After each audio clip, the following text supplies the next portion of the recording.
જો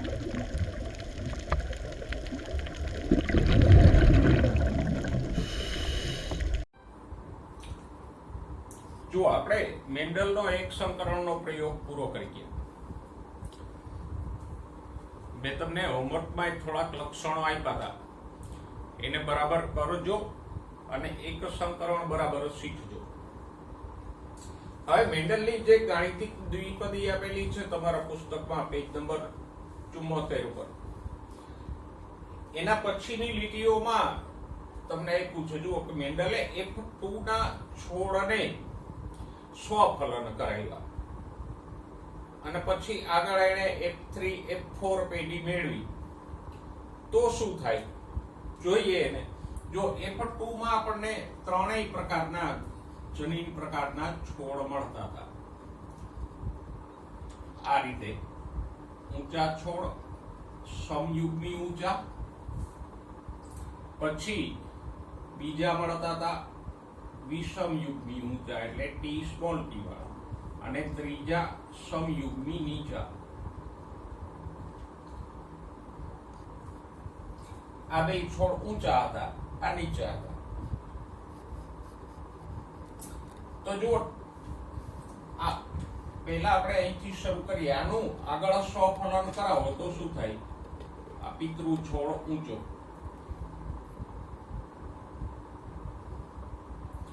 આમાંથી જેટલા કઈ નરજન્યુઓ આવશે એ બધામાં કેપિટલ ટી હશે. એટલે એક જ વાર આપણે લખીએ, માદા જન્યુઓમાં પણ કેપિટલ ટી જ હશે.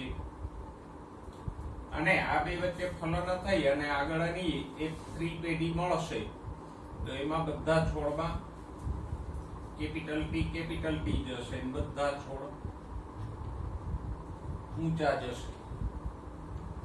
આ થઈ F3 પેઢી. હવે આનું પણ આગળ F4 મેળવો સ્વફલન કરાવીને તો આ જ વસ્તુ થશે. ટી છે તો F4 માં પણ બધા સમયુગ્મી ઊંચા જ મળશે. એટલે આમાં કોઈ છોડ ક્યારેય નીચો નહીં મળે, ગમે તેટલી પેઢી સુધી તમે આનું સ્વફલન કરાવ્યા કરશો. બરાબર, કારણ કે કોઈ સ્મોલ ટી છે જ નહીં, એટલે આગલી પેઢીઓમાં ક્યાંય નીચો છોડ આવવાના કોઈ ચાન્સીસ છે જ નહીં. આની વાત કરીએ, સ્મોલ ટી વાળા છોડ. તો આ F2 પેઢીનો નીચો છોડ આપણે લઈએ.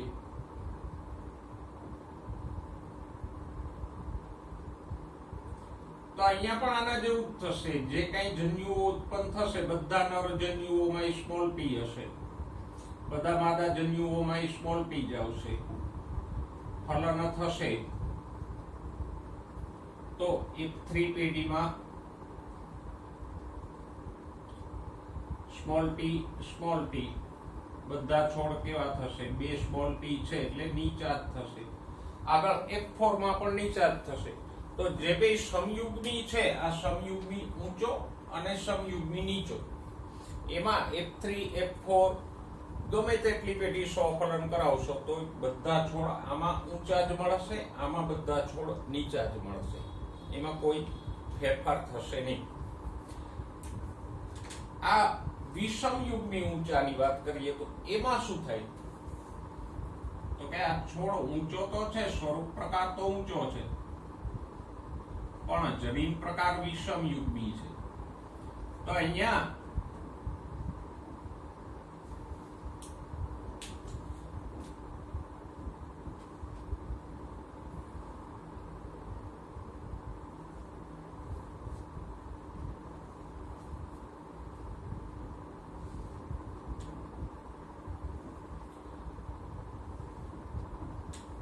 આપણે પ્યુનેટ સ્ક્વેર દોરવો જોશે, કારણ કે અહીંથી જે કઈ નરજન્યુ ઉત્પન્ન થશે એમાંના 50% કેવા હશે? કેપિટલ ટી વાળા, 50% નરજન્યુ સ્મોલ ટી વાળા. એવી જ રીતે માદા જન્યુમાં પણ 50% માં કેપિટલ ટી હશે, 50% માં સ્મોલ ટી હશે. F1 પેઢી જેવું જ છે. જુઓ, ભલે આ છોડ આપણે F2 નો લીધો છે, પણ છે તો એનો સ્વરૂપ પ્રકાર, જનીન પ્રકાર તો F1 નો જ છે ને. F1 માં શું હતા બધા ટી સ્મોલ ટી વાળા, એટલે કે વિષમયુગ્મી ઊંચા જ હતા.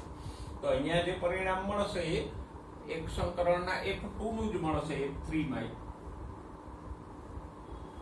તો જુઓ અહીંયા આવશે ટી, અહીંયા ટી સ્મોલ ટી, અહીંયા ટી સ્મોલ ટી, અને અહીંયા આવશે સ્મોલ ટી સ્મોલ ટી. આ છોડ ઊંચા થશે, આ પણ વિષમયુગ્મી છે પણ સ્વરૂપ પ્રકાર એનો ઊંચો જશે, અને આ છોડ નીચા થશે.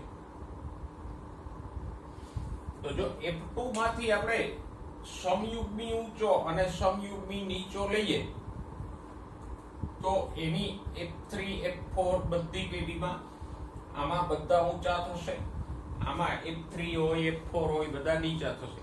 પણ F2 પેઢીમાંથી વિષમયુગ્મી ઊંચો છોડ લઈને એનું આગળ સ્વફલન કરાવો તો F2 જેવું જ પરિણામ મળશે. કેવું? તો કે જુઓ અહીંયા સ્વરૂપ પ્રકાર કેવો છે.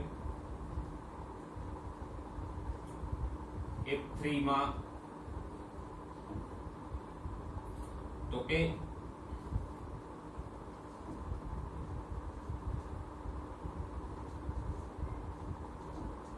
3:1 ઊંચા અને નીચા મળ્યા. જ્યારે જનીન પ્રકાર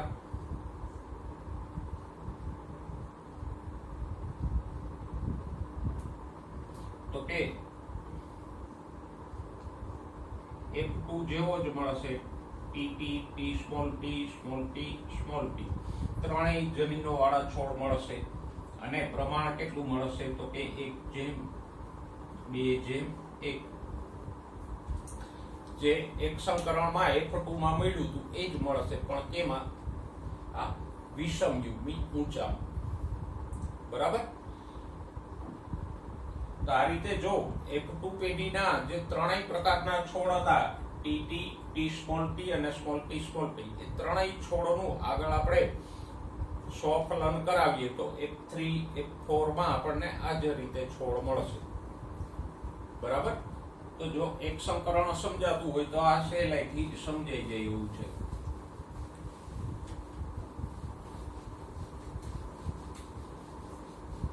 અને પ્રકરણમાં આગળ પણ ઘણા બધા આવા એક સંકરણ આવશે અલગ અલગ લક્ષણો વાળા. અને એટલે જ આપણે એક સંકરણને લાંબુ ચલાવ્યું અને રિપીટ કરીને સમજ્યા. ઓકે, જો હવે નેક્સ્ટ પેરેગ્રાફ જે તમને આપ્યો છે કે ઉપરના ફકરા ઉપરથી સ્પષ્ટ થાય છે કે ત્યાંથી કસોટી સંકરણ શરૂ થાય છે. તમારા પુસ્તકમાં પણ ત્યાં ટાઇટલ બાંધી લેજો, કસોટી સંકરણ. એટલે પૂછાય તો વાંધો ન આવે, ક્યાંથી ક્યાં સુધી લખવું એ ખબર પડે. બરાબર? કે ઉપરના ફકરા ઉપરથી સ્પષ્ટ થાય છે કે ગાણિતિક સંભાવનાના પ્રયોગ દ્વારા જનીન પ્રકાર પ્રમાણની ગણતરી કરી શકાય, પણ માત્ર પ્રભાવી લક્ષણના સ્વરૂપ પ્રકારને જોઈને જનીન પ્રકારનું જ્ઞાન સંભવ થઈ શકતું નથી. તો આ વાક્યને સમજો કે માત્ર પ્રભાવી લક્ષણના સ્વરૂપ પ્રકારને જોઈને જનીન પ્રકારનું જ્ઞાન સંભવ થઈ શકતું નથી. એટલે તો કે ખાલી છોડ જોઈને તમે ન કહી શકો કે એમાં જનીન પ્રકાર કેવો હશે. દાખલા તરીકે એક ઊંચો છોડ હું આપું, આ સ્વરૂપ પ્રકાર છે ને, ઊંચો કે નીચો, એને આપણે શું કીધું? સ્વરૂપ પ્રકાર. અને પ્રભાવી સ્વરૂપ પ્રકાર છે ને, ઊંચા અને નીચા બેમાંથી પ્રભાવી કોણ છે? વધુ ઊંચો, એ પ્રભાવી છે. તો આ પ્રભાવી સ્વરૂપ પ્રકાર ઊંચો છે, પણ એને જોઈને એનો જનીન પ્રકાર તમે ન કહી શકો.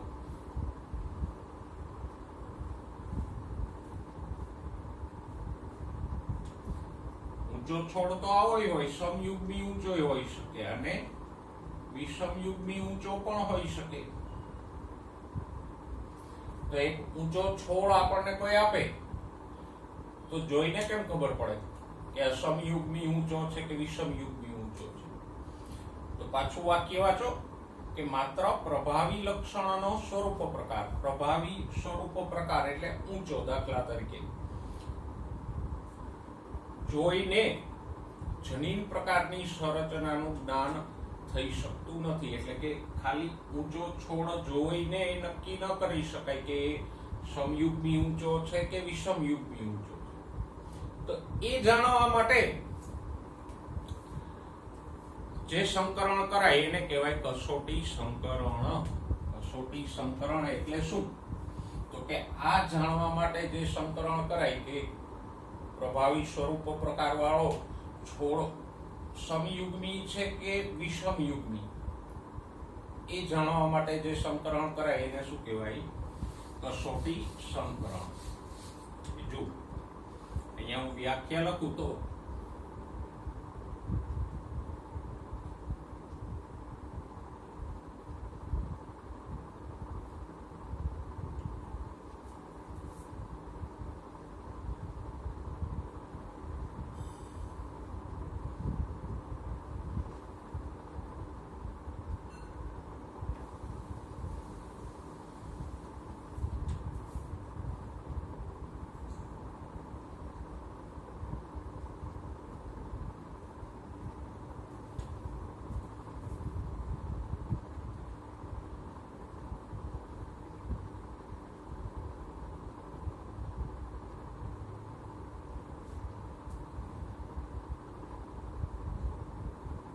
પ્રભાવી સ્વરૂપ પ્રકાર ધરાવતા સજીવનો જનીન પ્રકાર જાણવા માટે કરાતા સંકરણને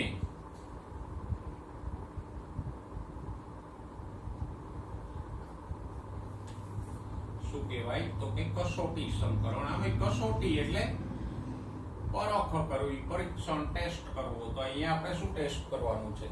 જનીન પ્રકાર સમયુગ્મી છે કે વિષમયુગ્મી એનો ટેસ્ટ કરવાનો છે. એટલે આને આપણે ટેસ્ટ ક્રોસ કે કસોટી સંકરણ કીધું.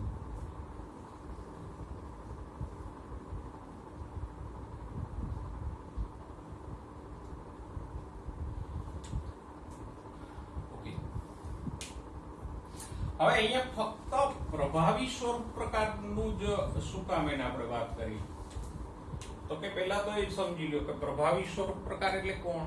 તો કે બેમાંથી જે પ્રભાવી હોય એ ઊંચો અને નીચો બેમાંથી પ્રભાવી કોણ છે? તો કે વધુ ઊંચો છે પ્રભાવી છે. કેપિટલ ટી પ્રભાવી છે જે વધુ ઊંચાઈ આપે છે. તો વધુ ઊંચો એ પ્રભાવી છે, નીચી અભિવ્યક્તિ પ્રચ્છન્ન છે. તો આમ પ્રભાવી સ્વરૂપ પ્રકાર એટલે વધારે ઊંચાઈ. એનો સ્વરૂપ પ્રકાર જાણવાની વાત છે. પ્રચ્છન્ન સ્વરૂપ પ્રકારની વાત કા ના કરી? તો કે પ્રચ્છન્ન ક્યારેય વિષમયુગ્મી ના હોય. નીચો પ્રચ્છન્ન એટલે ઓછી ઊંચાઈ વાળો નીચો છોડ તો હંમેશા સ્મોલ ટી જ હશે, સમયુગ્મી જ. તો પ્રચ્છન્ન અભિવ્યક્તિ હંમેશા કેવી હોય? સમયુગ્મી જ હોય. એમાં વિષમયુગ્મી ના હોય. આનું વિષમયુગ્મી કરો શું થાય? આ વિષમયુગ્મી થયો, પણ તો આ નીચો નહીં થાય, ઊંચો થશે. એટલે પ્રચ્છન્ન હોય એ હંમેશા સમયુગ્મી જ હોય. પ્રભાવી સમયુગ્મી કે વિષમયુગ્મી હોઈ શકે. સમજાય છે? જો ઊંચા છોડ બે પ્રકારના હતા. સમયુગ્મી એટલે કેપિટલ ટી વાળા અને વિષમયુગ્મી એટલે ટી સ્મોલ ટી વાળા. એમ ઊંચા છોડમાં બે જનીન પ્રકાર હતા. પણ નીચો છોડ તો સમયુગ્મી જ હતો. સ્મોલ ટી વાળો જ. એમાં ટી સ્મોલ ટી નીચો ક્યાંય નથી થતો, કારણ કે ટી સ્મોલ ટી ભેગા થાય તો ઊંચો છોડ થઈ જાય. એટલે પ્રભાવી સ્વરૂપ પ્રકારમાં બે જનીન પ્રકારો હોય, સમયુગ્મી ને વિષમયુગ્મી. પણ પ્રચ્છન્ન હંમેશા સમયુગ્મી જ હોય. પ્રચ્છન્ન ક્યારેય કોઈ પણ લક્ષણ માટે વિષમયુગ્મી ના હોય. એટલે આપણે અહીંયા શબ્દ વાપર્યો છે કે પ્રભાવી સ્વરૂપ પ્રકાર ધરાવતા સજીવનો જનીન પ્રકાર જાણવા માટે, જનીન પ્રકાર એટલે ટીટી કે ટી સ્મોલ ટી, એ જાણવા માટે જે સંકરણ કરીએ એ. બરાબર? દાખલા તરીકે અહીંયા પાછું કહી દઉં, આપણા પ્રયોગમાં પ્રભાવી સ્વરૂપ પ્રકાર કયો છે?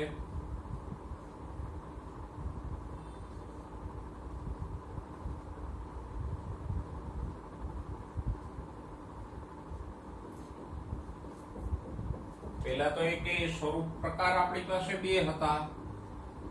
આ ઝીણા ઝીણા શબ્દો આવડે ને તો ઘણું બધું સહેલું પડી જાય.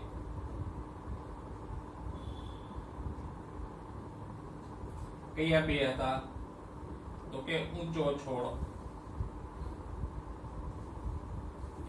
અને નીચો છોડ.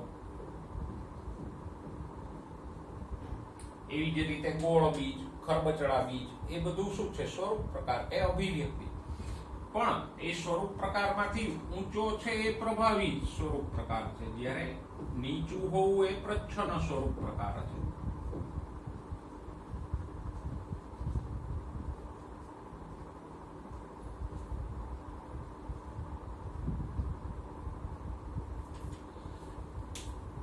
હવે આ નીચો છે, આનો જનીન પ્રકાર તો કેવો છે? આ બધાના જનીન પ્રકારો લખીએ આપણે.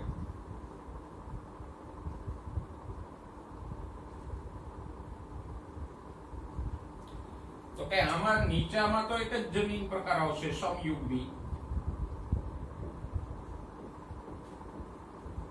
એટલે કે સ્મોલ p જ આવશે, ત્યાં વિષમયુગ્મી નહીં આવે. પણ આમાં બે જનીન પ્રકાર આવશે કે સમયુગ્મી ઊંચો એટલે કેપિટલ P અને વિષમયુગ્મી ઊંચો.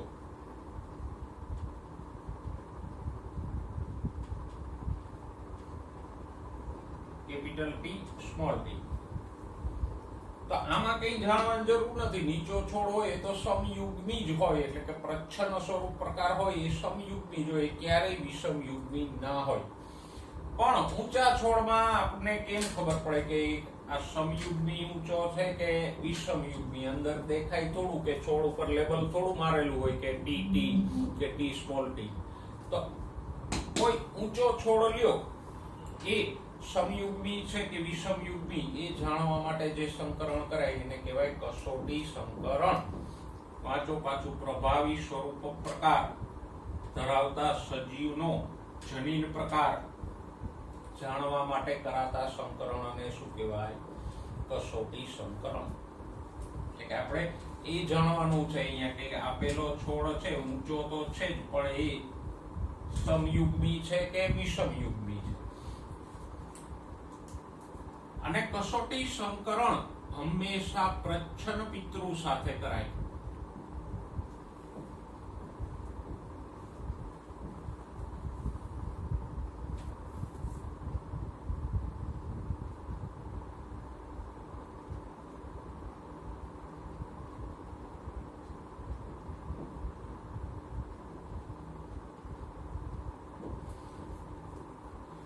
બરાબર? કસોટી સંકરણ હંમેશા કોની સાથે કરાવાય? પ્રચ્છન્ન સાથે, આની સાથે. એમાં ક્યારેય પ્રભાવી સ્વરૂપ વાળો છોડ ન લેવાય.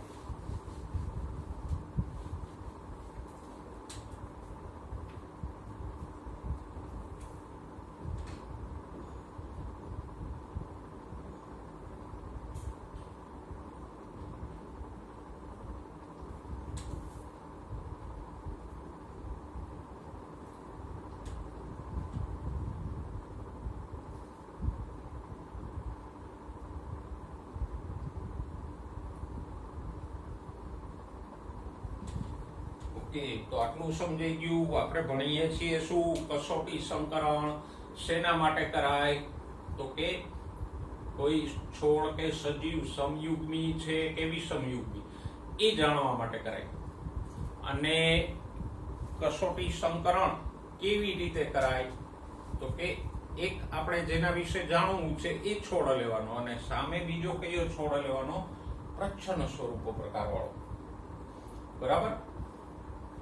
સમજાઈ ગયું? હવે પુસ્તકમાં તમને જે પૂછે જો બાજુના પાને આકૃતિ આપી છે, અહીંયા ઊંચો કે નીચો છોડ નથી લીધો, પણ એણે લાલ કે સફેદ પુષ્પનું લક્ષણ લીધું છે. અહીંયા જે સંકરણ આપ્યું છે એમાં લક્ષણ શું લીધું છે? પુષ્પનો રંગ.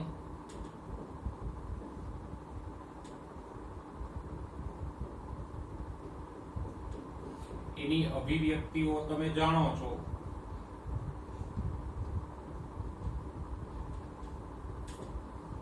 કઈ છે તો કે એક અભિવ્યક્તિ છે જાંબલી પુષ્પો,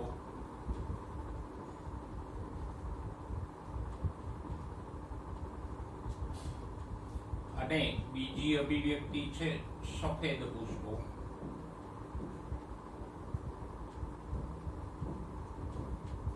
હવે અહીંયા જાંબલી રંગ પ્રભાવી છે એટલે એના કારકને આપણે સંજ્ઞા આપશું કેપિટલ ડબલ્યુ, જેમ કેપિટલ ટી ને સ્મોલ ટી એક હતા એમ કેપિટલ ડબલ્યુ સ્મોલ ડબલ્યુ.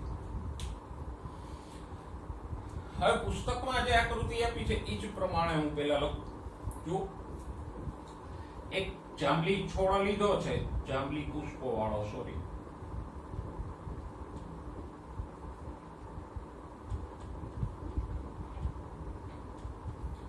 તો બે સંભાવના હોઈ શકે ને. જાંબલી પુષ્પો વાળો છોડ સમયુગ્મી હોઈ શકે અને વિષમયુગ્મી પણ હોઈ શકે. બરાબર. જો પેલા આ સંભાવનાની વાત કરીએ કે આ છોડ સમયુગ્મી હોય તો શું થાય, તો કે અહીંથી જે કંઈ જન્યુઓ આવશે એ બધામાં શું હશે, તો કે WW જશે.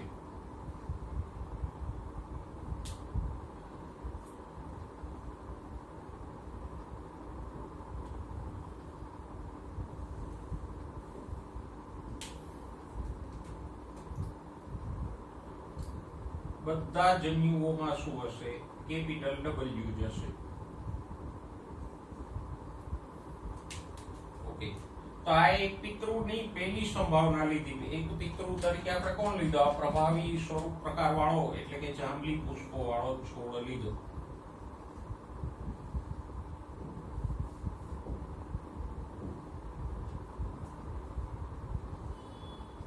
અને એની એક સંભાવના આપણે લીધી કે ધારો કે જાંબલી પુષ્પો વાળો છોડ સમયુગ્મી હોય તો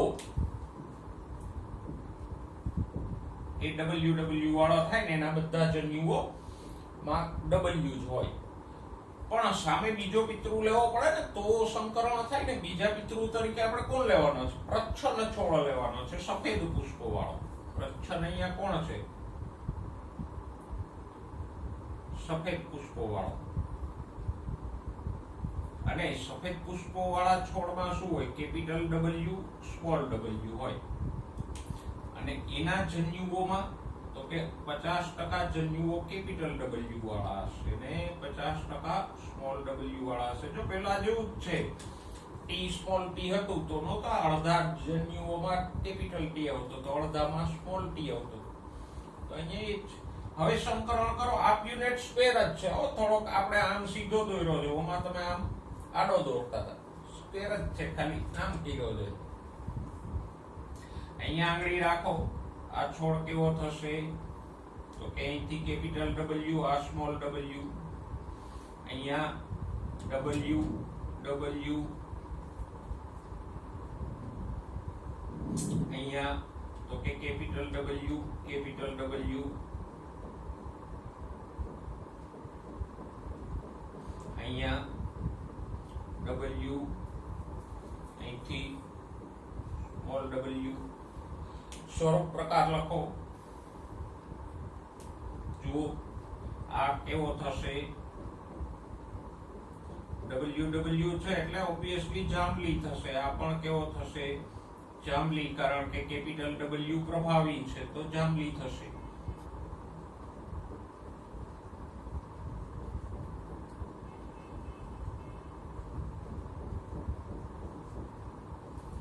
સ્વરૂપ પ્રકાર શું મળ્યો, આ પિતૃ પેઢી, આ બે પિતૃઓ હતા.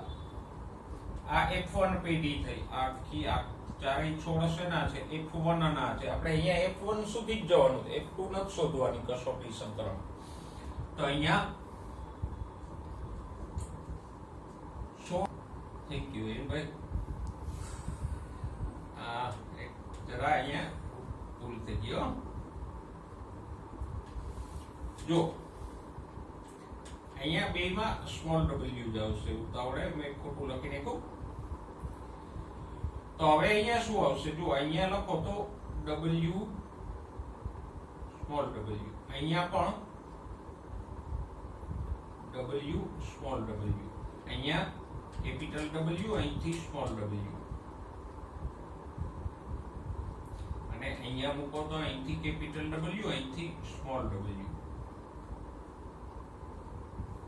ઓકે, તો આટલો જનીન પ્રકારમાં થોડી સપી રહી ગઈ હતી, આપણે સુધારી લીધી. પણ સ્વરૂપ પ્રકારે જ મળશે 100% જાંબલી પુષ્પો વાળા.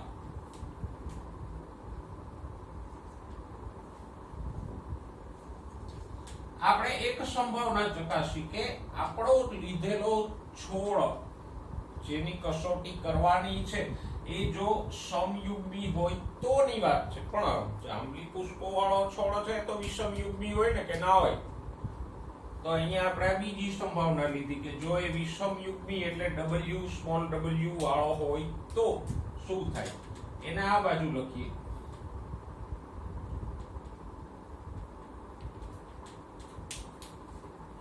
તો કે 50% જન્યુઓમાં કેપિટલ W આવશે, 50% જન્યુઓમાં સ્મોલ w આવશે ને?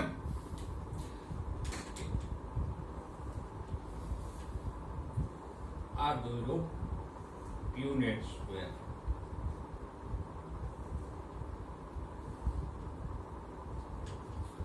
બીજો પિતૃક આપણે કેવો લેવાનો છે? હંમેશા કસોટી સંકરણ, હંમેશા પ્રચ્છન્ન સ્વરૂપ પ્રકાર. અહીંયા પ્રચ્છન્ન સ્વરૂપ પ્રકાર કયો છે? સફેદ પુષ્પો.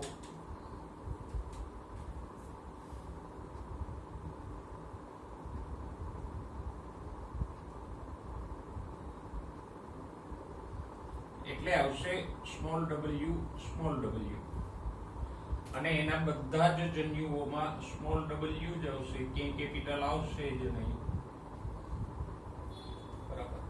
તો આ એક પિતૃ થયો જાંબલી પુષ્પો વાળો પણ વિષમયુગ. આ બીજો પિતૃ પ્રચ્છન્ન સફેદ પુષ્પો વાળો.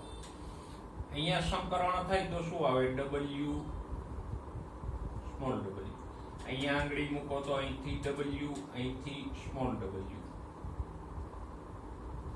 અહીંયા આંગળી રાખો તો અહીંથી સ્મોલ w, અહીંથી પણ સ્મોલ w. અહીંયા આંગળી રાખો, અહીંથી સ્મોલ w, અહીંથી સ્મોલ w. લખીએ સ્વરૂપ પ્રકાર. આ કેવો થશે? જાંબલી. આ પણ કેવો થશે? જાંબલી. આ કેવો થશે? સફેદ. આ કેવો થશે? સફેદ. સ્વરૂપ પ્રકાર કેવો મળ્યો? આ F1 પેઢી થઈ. અહીંયા પણ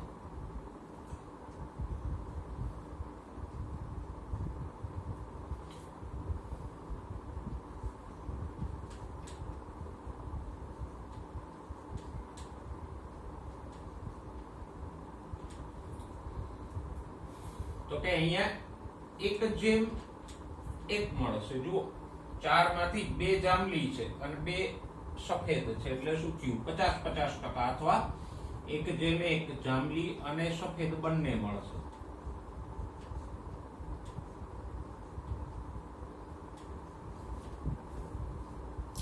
બરાબર. તો જો સાબિત થઈ ગયું ને કે જો લીધેલો છોડ સમયુગ્મી હોય તો કસોટી સંકરણમાં બધા જ પ્રભાવી સ્વરૂપ પ્રકાર વાળા મળે જાંબલી પુષ્પો. અને જો લીધેલો છોડ વિષમયુગ્મી હોય તો કસોટી સંકરણમાં જાંબલી અને સફેદનું પ્રમાણ 1:1 મળશે.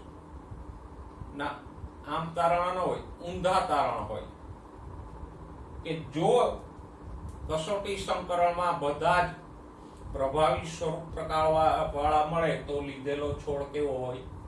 સમયુગ્મી હોય. કારણ કે આપણે જાણવું શું કે પ્રભાવી સ્વરૂપ પ્રકાર વાળો છોડ છે એનો જનીન પ્રકાર એટલે કે સમયુગ્મી છે કે વિષમયુગ્મી છે એ જાણવું છે ને. તો ખબર કેમ પડે?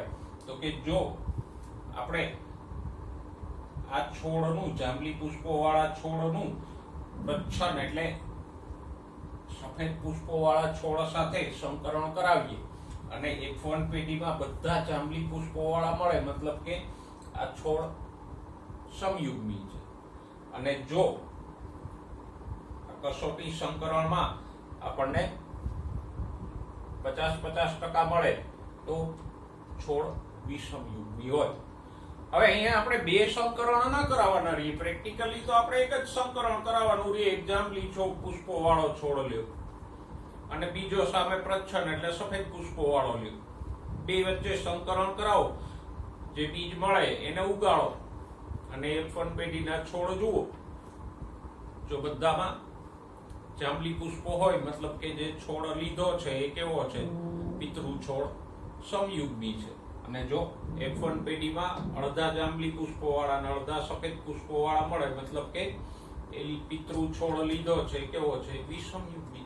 એટલે પ્રયોગ તો એક જ કરવાનો રહે. આ તો કાગળ ઉપર આપણે જે સમજ્યા એમાં બે શક્યતા આવે કે જો લીધેલો છોડ સમયુગ્મી હોય તો આવું પરિણામ મળે, અને જાંબલી પુષ્પો વાળો છોડ વિષમયુગ્મી હોય તો આવું પરિણામ મળે.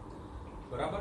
એટલે જો આવું પરિણામ મળે 100% પ્રભાવી અભિવ્યક્તિ, તો લીધેલો છોડ સમયુગ્મી હોય. બે અભિવ્યક્તિ 50-50% મળે તો લીધેલો છોડ વિષમયુગ્મી હોય. થઈ ગઈ ને કસોટી. આપણે એ જ જાણવું હતું કે આ જાંબલી પુષ્પો વાળો છોડ પ્રભાવી સ્વરૂપ પ્રકાર વાળો છોડ, અહીંયા જાંબલી પ્રભાવી સ્વરૂપ પ્રકાર છે, સમયુગ્મી છે કે વિષમયુગ્મી એ જાણવું હતું. જાણી લીધું F1 પેઢીમાં ના સ્વરૂપ પ્રકારથી. આવી જ રીતે તમે ઊંચો છોડ લ્યો તોય થાય. આમ ન લખો તો સહેલી રીતે બે પ્રયોગ કરી લ્યો. પહેલી શક્યતા, એક પિતૃ તો કોણ લેવાનો છે? પ્રચ્છન્ન. એટલે ઊંચાઈ લ્યો તો પ્રચ્છન્ન કોણ થાય? સ્મોલ ટી જ લેવાનો, જેમ અહીંયા સફેદ પુષ્પો વાળો લીધો એમ. અને પહેલી શક્યતા શું છે? ઊંચો છોડ સમયુગ્મી છે, આમ લીધું. અહીંથી બધા શું આવશે? જન્યુઓ કેપિટલ ટી. અહીંથી બધા જન્યુમાં શું આવશે? Small T. ફલન થાય, એક જ શક્યતા મળે, ટી સ્મોલ ટી. બધા છોડ કેવા થશે? ઊંચા. આ F1 પેઢી થઈ. બીજી શક્યતા લ્યો, આ કે છોડ વિષમયુગ્મી ઊંચો છે, સામે પિતૃ તો પ્રચ્છન્ન જ લેવાનો છે, તો અહીંથી અડધા જન્યુઓમાં શું આવે? Capital T. અડધા જન્યુઓમાં આવશે સ્મોલ ટી. અહીં તો બધા જન્યુમાં સ્મોલ ટી જ આવશે. જો જેમ અહીંયા બધામાં W, સ્મોલ w, અહીંયા અડધામાં W ને અડધામાં સ્મોલ w છે. અડધામાં ટી, અડધામાં સ્મોલ ટી. આ બે વચ્ચે ફલન થાય તો ટી સ્મોલ ટી ઊંચા, અને આ બે વચ્ચે ફલન થાય તો સ્મોલ ટી નીચા. અહીંયા મેં અલગ પાડી નાખ્યું. એને અહીંયા વચ્ચે એક જ લીધો તો કસોટી વાળો છોડ, અને એની બે શક્યતાઓ આમ દર્શાવી. અહીંયા આપણે બે અલગ જ ક્રોસ કરી નાખ્યા સહેલું પડે એટલે. કે પેલી શક્યતા કે લીધેલો છોડ સમયુગ્મી હોય તો આ સમયુગ્મી, એનું પ્રચ્છન્ન સાથે તો આ પ્રચ્છન્ન પિતૃ.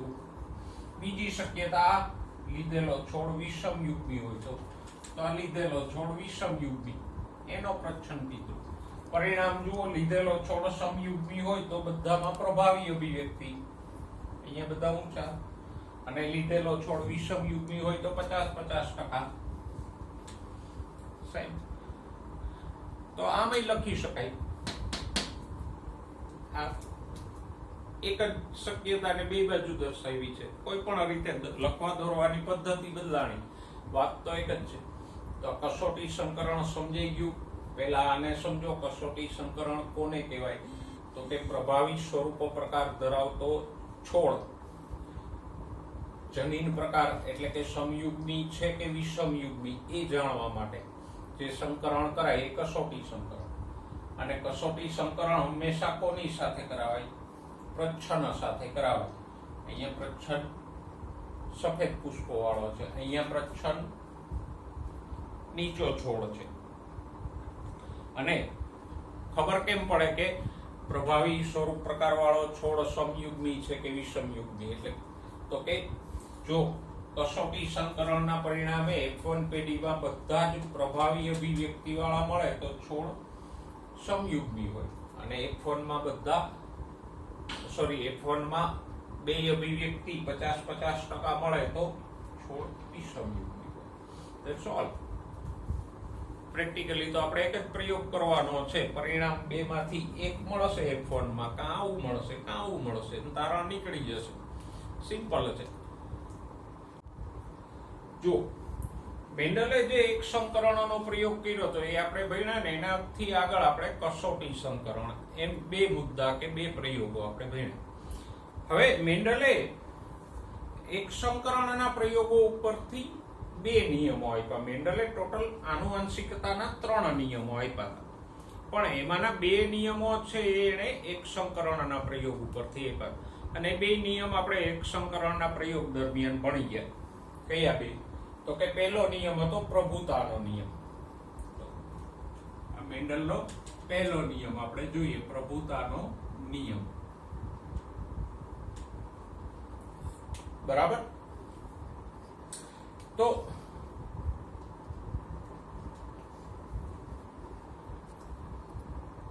પ્રભુતાનો નિયમ શું કહે છે કે કારકોની જોડના બે કારકો પૈકી એક કારક બીજા ઉપર પ્રભાવી હોય. એટલે કે એક પ્રભાવી હોય અને બીજું પ્રચ્છન્ન હોય.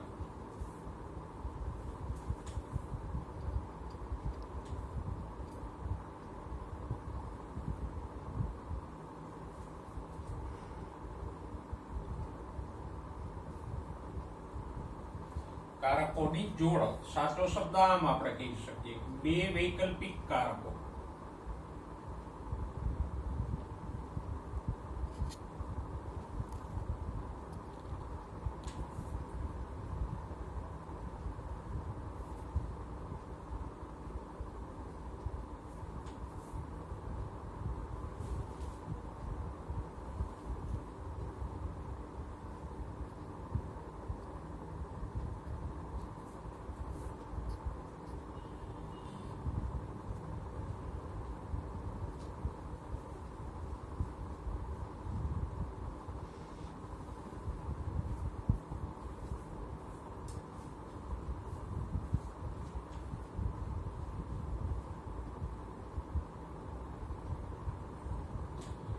બે વૈકલ્પિક કારકો પૈકી એક પ્રભાવી હોય ને બીજું પ્રચ્છન્ન હોય. દાખલા તરીકે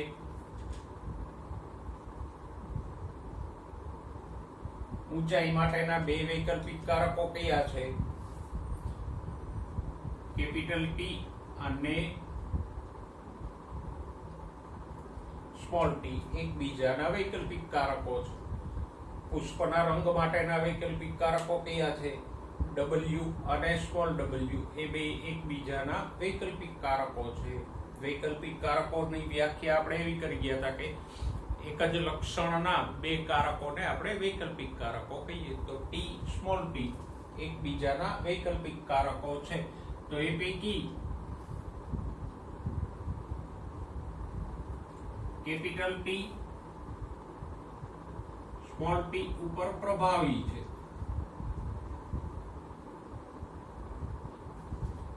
અને સ્મોલ ટી કેપિટલ ટી નું પ્રચ્છન્ન છે.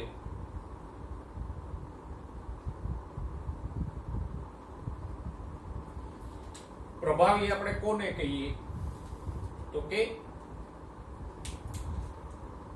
બે કારકો પૈકી જે અભિવ્યક્ત થાય એ પ્રભાવી અને પ્રભાવીની હાજરીમાં જે અભિવ્યક્ત ન થાય એ પ્રચ્છન્ન.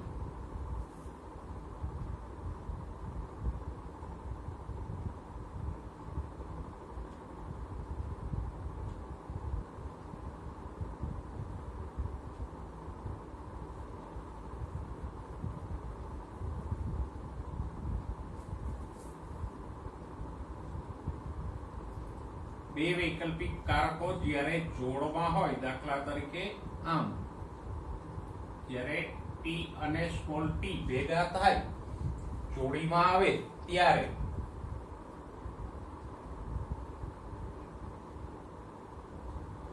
જે અભિવ્યક્ત થાય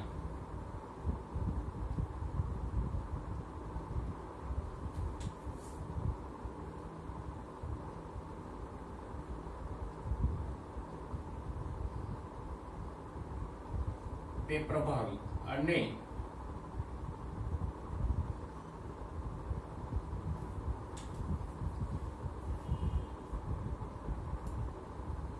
જે કારક અભિવ્યક્ત નથી થતું.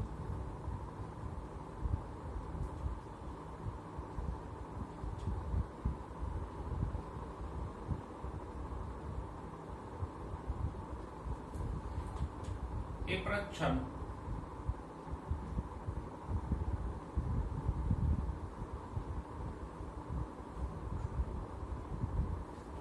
બરાબર.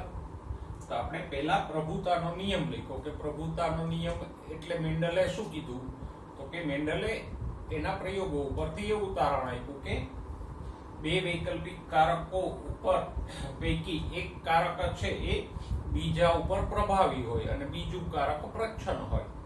અને આવું મેન્ડલ અંકલને શા માટે સૂઝ્યું, તો કે મેન્ડલ અંકલે જોયું કે એક ઊંચો છોડ ને એક નીચો છોડ લઈને પ્રયોગો કરીએ તો F1 પેઢી માં બધા છોડ કેવા મળતા હતા, p સ્મોલ p વાળા મળતા હતા.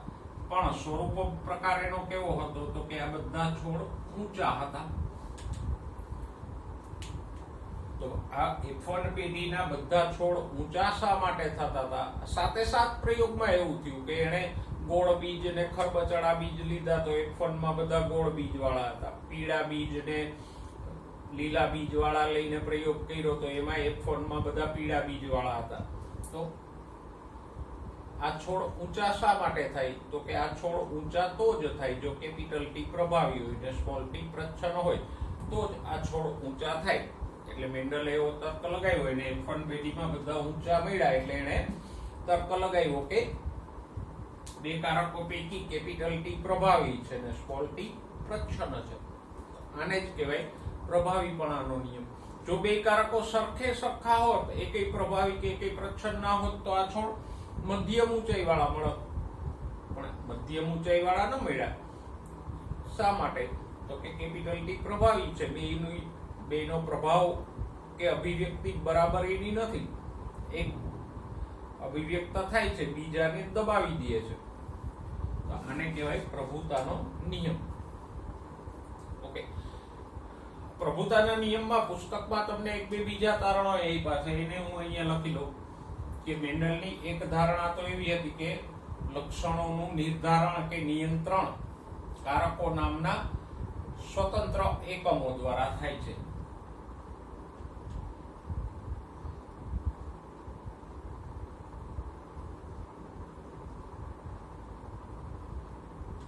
નિર્ધારણ એટલે નિયંત્રણ.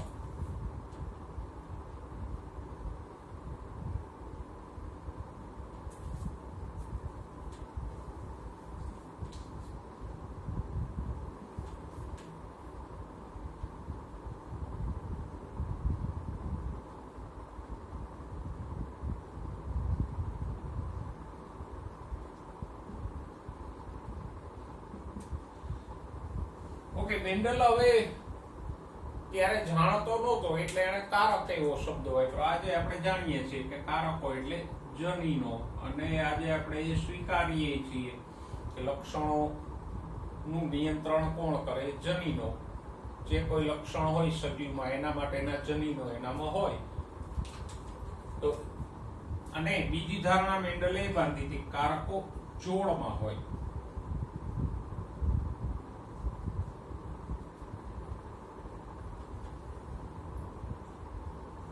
આ બધી જે ધારણાઓ, આ ત્રણ બાબતો આપણે આગળ ભણી ગયા. એક સંકરણ કારકો જોડમાં શું કામે હોય એનું કારણ આપણે ભણી ગયા. શું કામે હોય, તો કે કારકો એટલે જનીનો ક્યાં હોય? રંગસૂત્રો ઉપર હોય, અને રંગસૂત્રો જોડીમાં હોય. મનુષ્યમાં 23 જોડી રંગસૂત્રો હોય, ડ્રોસોફિલામાં 4 જોડી હોય.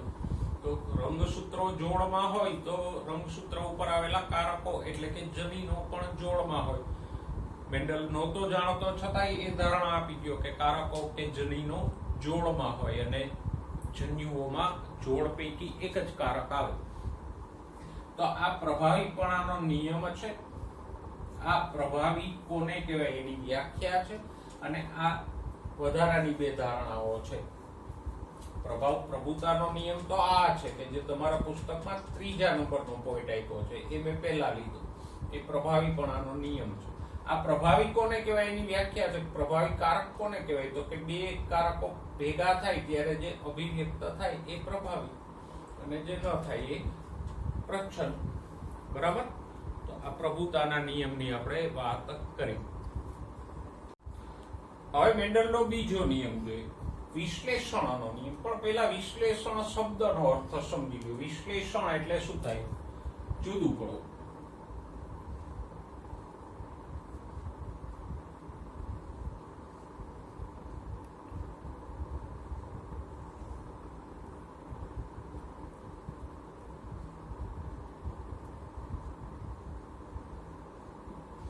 છૂટું પડવું, જુદું પડવું, એને કહેવાય વિશ્લેષણ. અહીંયા શું છૂટું પડે છે? કારકોની જોડી.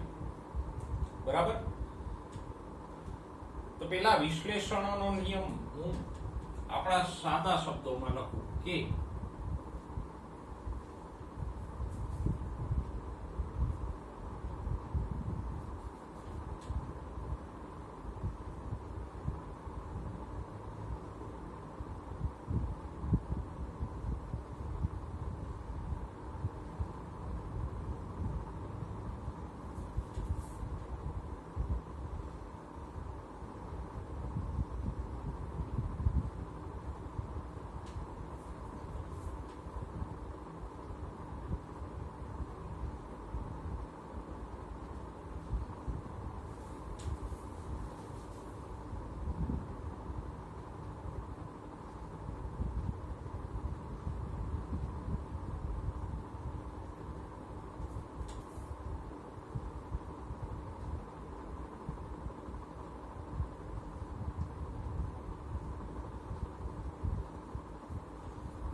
જન્યુ નિર્માણ સમયે કારકોની જોડ છૂટી પડે છે. હમણાં જે આપણે વાત કરી ને કે કારકો જોડમાં હોય સજીવમાં, પણ જન્યુઓનું નિર્માણ થાય ત્યારે કારકોની જોડી છૂટી પડે. એક કારક એક જન્યુમાં જાય, બીજો કારક બીજા જન્યુમાં જાય.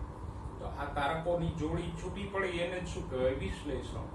જો બે કારકો એક જ જન્યુમાં જતા હોત તો વિશ્લેષણ થયું એમ ન કહેવાય.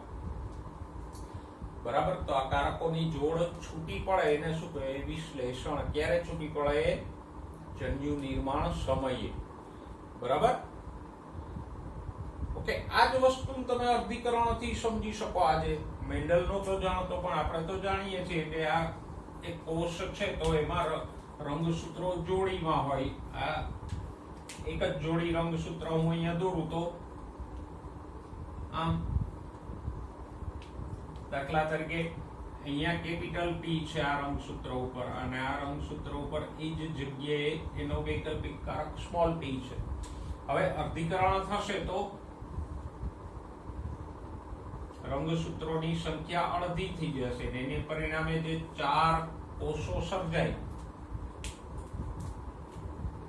સંખ્યા અડધી થઈ જાય. અહીંયા જોડી હતી, આમાં એક એક રંગસૂત્ર આવી જશે. આમ તો જો આમાં કેપિટલ P કારક આવ્યું, આમાં સ્મોલ p કારક આવ્યું. થયું ને વિશ્લેષણ? અહીંયા જોડી હતી T સ્મોલ t ની, તો એક આમાં ગયું, બીજો કારક બીજા જન્યુમાં ગયું. તો આ જોડી છૂટી પડી એને શું કહેવાય? વિશ્લેષણ. અને ફલન થાય એટલે પાછા ભેગા થઈ જાય. એક કારક નર જન્યુમાંથી હશે, બીજો કારક માદા જન્યુમાંથી હશે, પાછી ફલિતાંડમાં જોડી બની જશે. અને આવું થાય છે એટલે પેઢી દર પેઢી કારકોની સંખ્યા સરખી રહે. જો વિશ્લેષણ ના થતું હોત તો મેં અગાઉ કીધું હતું કે સજીવમાં 2 કારક હોય, આગલી પેઢીમાં નરજન્યુમાંથી 2 આવે, માદા જન્યુમાંથી 2 આવે. F1 માં 4 કારક થઈ જાય, F2 માં 8 થઈ જાય, F3 માં 16. પેઢી દર પેઢી કારકો ડબલ થતા રહે. એવું ના ચાલે. કારકોની સંખ્યા બદલાય તો લક્ષણ બદલાય, પણ લક્ષણ પેઢી દર પેઢી બદલાતું નથી. એટલે શા માટે નથી બદલાતું? તો કે જન્યુ નિર્માણ થાય ત્યારે વિશ્લેષણ થાય, એટલે જન્યુમાં એક જ કારક આવે, જોડી નથી આવતી. અને પાછું ફલન થાય એટલે એક કારક નરજન્યુમાંથી આવે ને બીજું કારક માદાજન્યુમાંથી આવે, પાછું જોડી થઈ જાય એટલે આગલી પેઢીમાં કારકો જોડીમાં જ રહે, ડબલ થતા નથી. તો આ થઈ વિશ્લેષણની વાત. વિશ્લેષણમાં થોડાક બીજા શબ્દો ઉમેરી લઈએ પછી પુસ્તકને જોઈએ.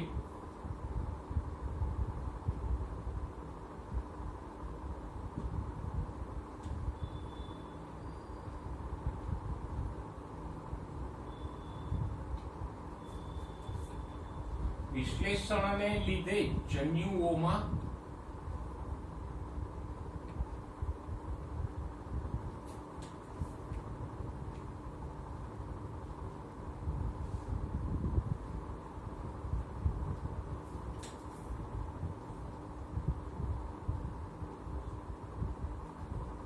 એક જ કારક આવે અને આથી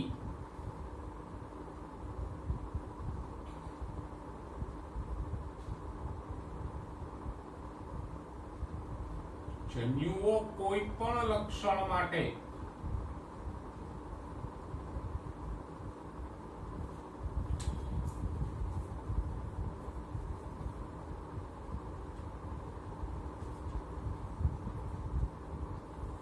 શુદ્ધ જ હોય.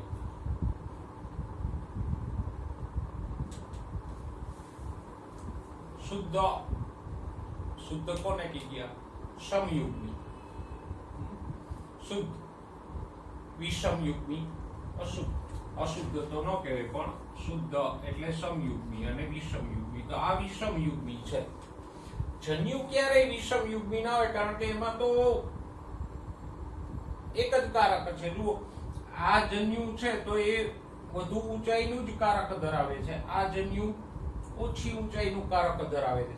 ક્યાંય જન્યુમાં આવું સંભવિત નથી વિષમયુગ્મી.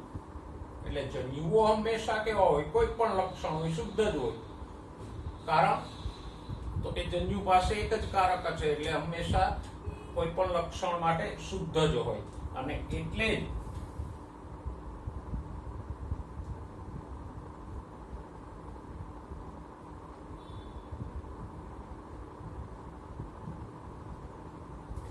વિશ્લેષણના નિયમને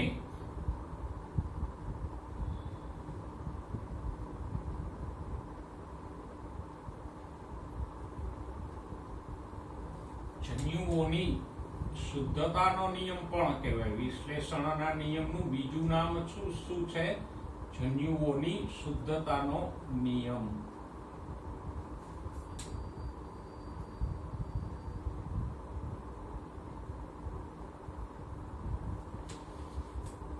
તો યાદ રાખજો, વિશ્લેષણના નિયમને બીજું નામ આપણે શું આપીએ છીએ? જન્યુઓની શુદ્ધતાનો નિયમ. શા માટે? તો કે જન્યુમાં એક જ કારક હોય એટલે જન્યુ જે તે લક્ષણ માટે હંમેશા શુદ્ધ જ હોય, ક્યારેય અશુદ્ધ કે વિષમયુગ્મી હોઈ શકે નહીં. તો વિશ્લેષણને પહેલા ઠોકી બજાવી બરાબર સમજી લો. વિશ્લેષણ કોને કહેવાય? સિમ્પલ છે. તો કે સજીવ પાસે કારકોની જોડી હોય પણ જન્યુ નિર્માણ સમયે બે કારકો એક જન્યુમાં નથી જતા પણ એ જોડી છૂટી પડે. એક કારક એક જન્યુમાં જાય, બીજો કારક બીજા જન્યુમાં જાય. તો એને શું કહેવાય? વિશ્લેષણ. બરાબર? કારણ તો કે વિશ્લેષણ સમજવું એટલે જરૂરી છે કે આગળ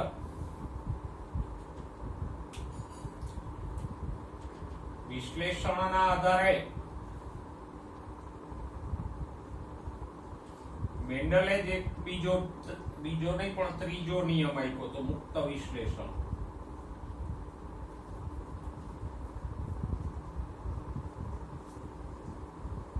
ઓકે, પછી મુક્ત વિશ્લેષણના આધારે થોમસ હન્ટ મોર્ગન સમજાવી ગયો પુનઃ સંયોજન, સોરી સહલગ્નતા.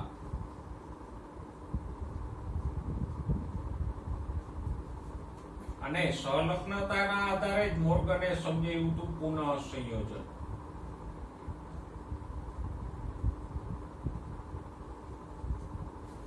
તો આ ચેપ્ટરમાં હજી 3 મોટા મુદ્દાઓ આવશે: મુક્ત વિશ્લેષણ, સહલગ્નતા અને પુનઃ સંયોજન. કે એ આના આધારિત છે. એટલે જો વિશ્લેષણ નહીં સમજે તો મુક્ત વિશ્લેષણ નહીં સમજે, મુક્ત વિશ્લેષણ નહીં સમજે તો સંલગ્નતા નહીં સમજે, નહીં સમજે તો પુનઃ સંયોજન નહીં સમજે. એટલે મુક્ત વિશ્લેષણના નિયમને બરાબર સમજી લેજો. ક્લિયર? ઓકે, હવે પુસ્તકમાં જે છે એના આધારે આપણે વિશ્લેષણનો નિયમ જોઈ લેજો. પુસ્તક શું કહે છે તો કે આ નિયમ એ તથ્ય એટલે સત્ય ઉપર આધારિત છે કે LL એટલે કારકો, LL એટલે કારક, વૈકલ્પિક કારકો, કે LL એકબીજા સાથે મિશ્રિત થયા વગર સાથે રહે છે અને F2 પેઢીમાં લક્ષણોની પુનઃ અભિવ્યક્તિ થઈ જાય છે. મિશ્રિત થયા વગર સાથે રહે છે એ એક અલગ ધારણા છે.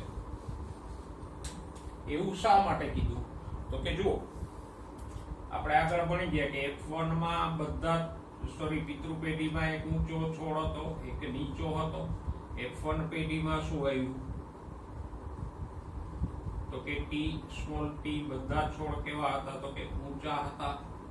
અહીંયા જો ઓછી ઊંચાઈ વાળો પિતૃ હતો છતાંય અહીંયા કોઈ ઓછી ઊંચાઈ વાળો છોડ જ નથી. અને F2 પેઢીમાં ઊંચા ને નીચા બે મેળાતા 3:1 માં.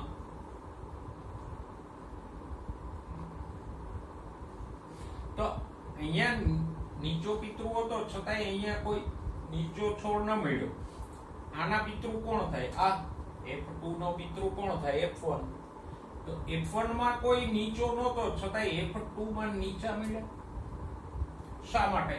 તો કે આ બે કારકો અહીંયા જે છે t એ મિશ્ર થયા વગર સાથે રહે છે. જો મિશ્ર થઈ જતા હોત તો અહીંયા પાછા ઓછી ઊંચાઈ અભિવ્યક્ત ન થાત, પણ આ મિશ્ર થયા વગર સાથે રહે છે એટલે F2 માં પાછું નીચા છોડનું લક્ષણ આવે છે. તો આમ બે કારકો છે એકબીજા સાથે મિશ્રિત નથી થતા. એ એક ધારણા મેન્ડલની એક ધારણા છે, બરાબર.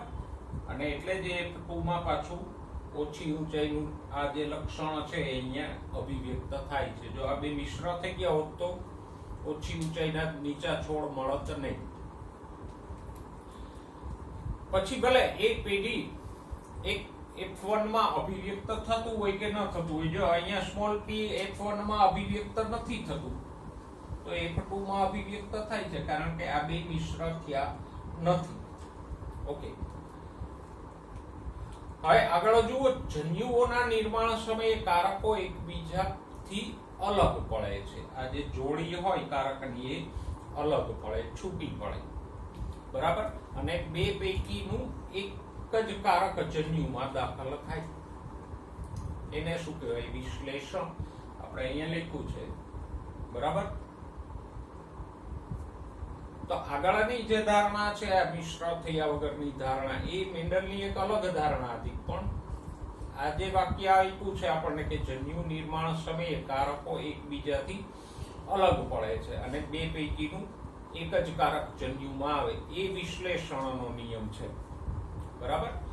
હવે એટલે જ સમયુગ્મી પિતૃ હોય એટલે કે આ ટીટી વાળો પિતૃ છે દાખલા તરીકે, અથવા તો આ પણ સમયુગ્મી છે, તો એના દ્વારા જે જન્યુઓ ઉત્પન્ન થાય એ સરખા જ હોય. આમાંથી ગમે એટલા જન્યુ ઉત્પન્ન થશે બધામાં કેપિટલ T જ આવશે. આમાંથી ગમે એટલા 1000, 2000, 5000 કે 50000 જન્યુ ઉત્પન્ન થશે બધામાં સ્મોલ t જ આવશે. પણ વિષમયુગ્મી, આ વિષમયુગ્મી છે ને. હવે તો તમને સમજાય કે વિષમયુગ્મી કોને કહેવાય? t સ્મોલ t વિષમયુગ્મી છે.